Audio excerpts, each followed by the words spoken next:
देखा, दूध पत्थर पीता है, भगवान नहीं। इसी को कैपलर रिएक्शन कहते हैं।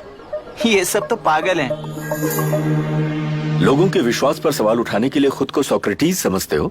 दिमाग और शब्दों के बीच में फिल्टर रखना सीखो। माइंड और सच को फिल्टर करेंगे तो वो झूठ होता है। मतलब झूठ बोलूं उसके लिए मुझे सजा दे रहे हो पापा? इनका नाम मिस्टर दशरथ है। अभी की माँ गुजर जाने के बाद उसे माँ की कमी महसूस ना हो, इसलिए उन्होंने कमला से शादी की। इनके पति के गुजर जाने के बाद अपनी बेटी को पिता की कमी महसूस ना हो, इसलिए इन्होंने दशरथ से शादी की। इसकी सौतेली माँ है ना, इसलिए इसकी सारी प्रॉब्लम्स की जड़ यही है। क्या है ये? दशरथ एक एवरेज ग्रुप बून गैजेट ऑफिसर है, यानी अपने मुंह से रिश्वत न मांग कर खुद सामने वाला अपने आप से ही रिश्वत दे दे, इस तरह उन्हें काम करना पसंद है।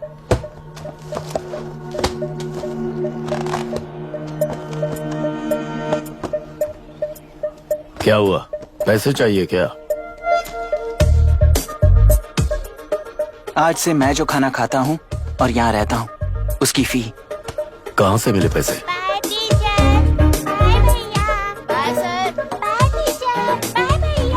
आज से मैं करप्शन फ्री हूँ, मिस्टर दशरथ।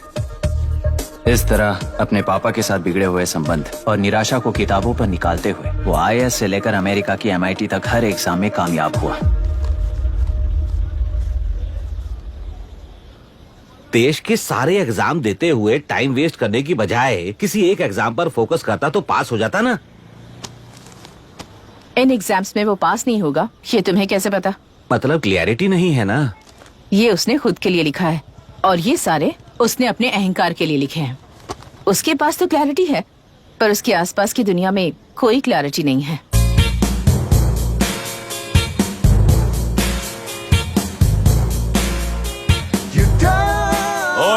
वोट किसे दिया? आपको ही दिया भाई। हाँ छोटू, मुझे देने वाला था ना। आपको ही दिया भाई। पैसा उस पार्टी से लिया कि नहीं? हाँ ले लिया। वहाँ से नहीं लिए होगे तो मैं पैसे दिलवाता हूँ। तुम चिंता मत करो यार, मेरी पार्टी को वोट दे देना।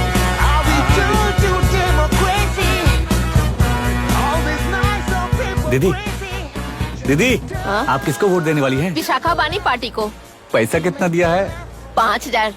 अच्छा, तो आपके सीएम ने कुछ नहीं दिया क्या? सीएम ने भी दिया है, 10,000 दिए हैं। उस हिसाब से तो वोट उन्हीं को देना चाहिए। पहले उनको 2 बार वोट दिया है। दीदी ने नई पार्टी बनाई है, देखते हैं वो जीतेंगी तो क्या देंगी। अरे वाह, आप तो कितनी होशियार हैं। वैसे retired IAS officer Ram Prakash अच्छे पढ़े लिखे हैं, आप उन्हें क्यों वोट नहीं दे रही हैं? उन्होंने हमें 100 रुपए भी नहीं दिए, नालायक कहीं का। उन्हें वोट दे के क्या होगा? ये हाल है। पैसा नहीं दिया तो हार पक्की है, लेकिन पैसा देने पर भी जीत पक्की नहीं है। मतलब पावर ऑफ डेमोक्रेसी मैन। अगर अकल होती तो वो सारे लीडर्स पैसे देना बंद कर देते, वरना ये लोग तो सबसे पैसे लेकर किसी को भी वोट दे देंगे। ये भी लोकतंत्र की शक्ति है भाई। ठीक है। राहुल दीपक, ओके।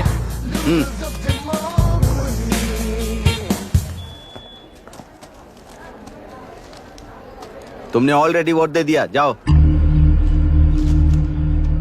इंक है क्या? नहीं फेस मैच हुआ? हुआ। मतलब मेरा वोट क्लियरली रिग हुआ है ना? हेलो, ये वोटिंग बूथ रिग्ड है, सब अपने घर चले जाइए। रुक जाओ, कोई वापस मत जाना। ये क्या पागलपन है? रूल के मुताबिक तुम्हारा वोट मिस होता है तो टेंडर बैलेट पर साइन करना पड़ता है। हट जाओ। मेरा वोट मिस नहीं हुआ है, क्लियरली रिग हुआ है। वोटिंग कैसे हो सकती है? वोटिंग रोकने वाला तू कौन है? ये पूछने वाले तुम कौन हो? पोलिंग ऑफिसर हो? नहीं ना? जाओ। कौन है बे? कंसर्न्ड पोलिंग ऑफिसर को बुलाइए, तब तक वोटिंग बिल्कुल नहीं होगी। क्या प्रॉब्लम है? ओह, तो आप ही हो वो कंसर्न्ड पोलिंग ऑफिसर। इस बार कौन सी पार्टी ने पैसे दिए हैं? पागलपन दिखाने की जरूरत नहीं है। टेंडर बैलेट पे चुपचाप साइन करो और निकलो। टेंडर बैलेट पे मैं सिग्नेचर क्यों करूं जब क्लियरली मेरा वोट रिग हुआ है? और कितने वोट रिग हुए हैं क्या पता? इस बूथ को रोकना ही होगा। पढ़ा मत यार, यहाँ से निकल लेते हैं। चल ना यार। मैं क्या कर रहा हूँ मुझे पता है, तू जा यहाँ से। ओए क्या कर रहा है बे तू? रुक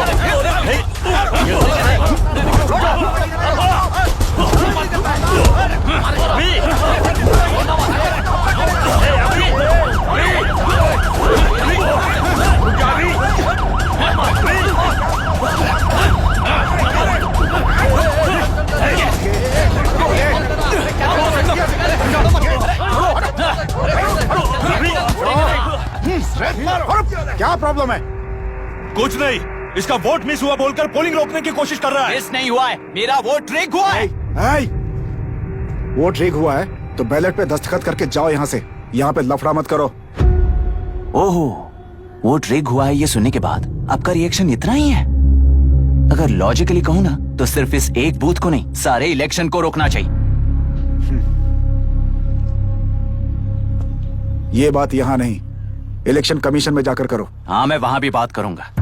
एक वोट के रिग होने में और मिस होने में बहुत बड़ा फर्क है। लॉजिकली एक भी वोट अगर रिग होता है ना तो उसे डेमोक्रेसी नहीं कहते। अगर एक मर्डर को गलत नहीं माना तो 100 मर्डर्स भी गलत नहीं होंगे। यहाँ एक ही वोट रिग हुआ है, इसकी क्या गारंटी है? ये पूरा बूथ रिग नहीं है, इसकी क्या गारंटी है? 100% rigging free election is the very foundation of any democracy. In charge होने के नाते इस बूथ को तो डिस्क्वालीफाई कर दीजिए। ये तुम्हारा बेटा है ना? Yes sir. इज्जत से टेंडर बैलेट पे साइन करो और जाओ यहाँ से, वरना अर्बन नक्सल के नाम पर सबको अंदर कर दूंगा। तुम्हें पता है इसका मतलब?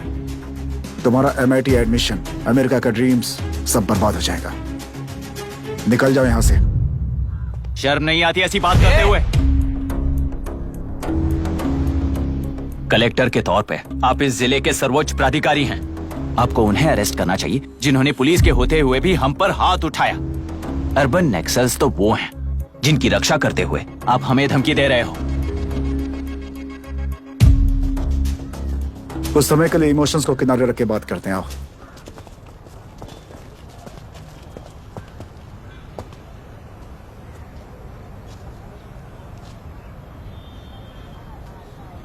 तुमने सही कहा, मुझे शर्म नहीं आती।